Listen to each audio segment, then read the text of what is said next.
Hey, it's your pal Mike Shea from Flourish.com, and I'm here today with a quick tip for running Theater of the Mind combat. Even if you don't run Theater of the Mind combat that often, having it in your back pocket can be really useful. You might have a fight that just kind of comes up, you don't have a battle map, you don't have miniatures ready for it, and you just want to run it. It could be a small fight against just a couple of guys, it could be just a fight against a simple set of monsters in a simple environment, and you just want to describe it and let people go around and run combat and not have to pull out all the maps and minis. Above all, when we're running Theater of the Mind combat, there's one question we have, which is what is the intent of the player? What do they want their character to do? And our goal as a GM is not to go against that, but instead to help them meet that intent. The most common questions that come up during Theater of the Mind play are distance related. How far away are they? Are they grouped up? Questions like that. And often the players are holding their cards close. They don't exactly want to tell you what their plan is. But this is really where it's important to ask them about their intent and to help them meet that intent.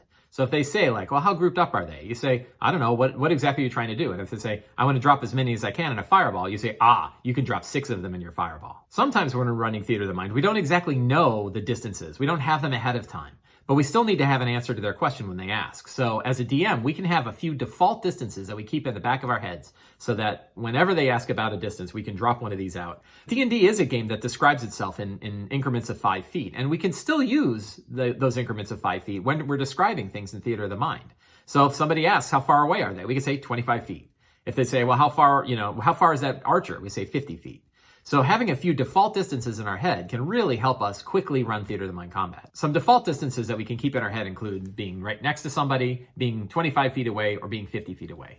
These distances work really well for about 3 different situations. If they're next to you, obviously you can engage in melee combat, and if you try to get away from them, you're likely to take an opportunity attack. If we say within 25 feet, that means that most ranged spells are going to be able to hit them, and that a character can move up to them with, any character of any race can move up to them with a move action. And if they're 50 feet away, it means they're going to have to find some other way to get up there. Either they're going to have to take a move and an action to get up there, or if they're a monk or a rogue, they might be able to take another action, one of their bonus actions, to be able to get right up there. As far as creatures being grouped up together, our default answer can be within 10 feet of each other. So if somebody says, how grouped up are they? We could say, well, they're all within 10 feet of each other. And that generally gives them an idea of how many they're going to be able to hit with a cone or a blast or something like that. A lot of times, though, they'll be wanting to fire off spells like lightning bolt or cones, burning hands or cone of cold or things like that. And it's really like, how many creatures can I hit within that area? A lot of times the default answer is 2 or 3. So if they say, I'm going to cast a lightning bolt, how many can I hit? You could say, well, you could probably line up 3 of them, and then they line up 3. The same with blast effects. A lot of times a smaller blast is 2 to 3. A big blast is something like 4 to 6. So fireballs are really big blasts, and they can often hit 4 to 6. However, circumstances matter. So if you're in a big melee and all of the creatures are within melee distance of all of the characters, it's unlikely you're going to be able to hit just 6 monsters and not hit any players.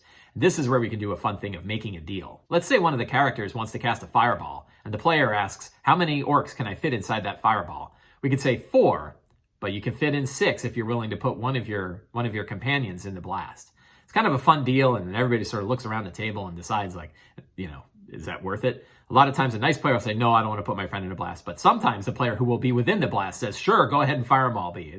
It's worth getting hit. So it can make for a fun circumstance to make deals like that. You can do the same thing with lightning bolt. Well, you can only line up 2 of them, but you could line up 4 if you're willing to put one of your companions in the way. So just to recap, it's really important in running Theater of the Mind combat that we ask for the player's intent and that we help them meet that intent. It's also important to remember that D&D does use specific distances, but we can use these specific distances when we're describing things in Theater of the Mind combat. Having a few default distances in your head can really help out.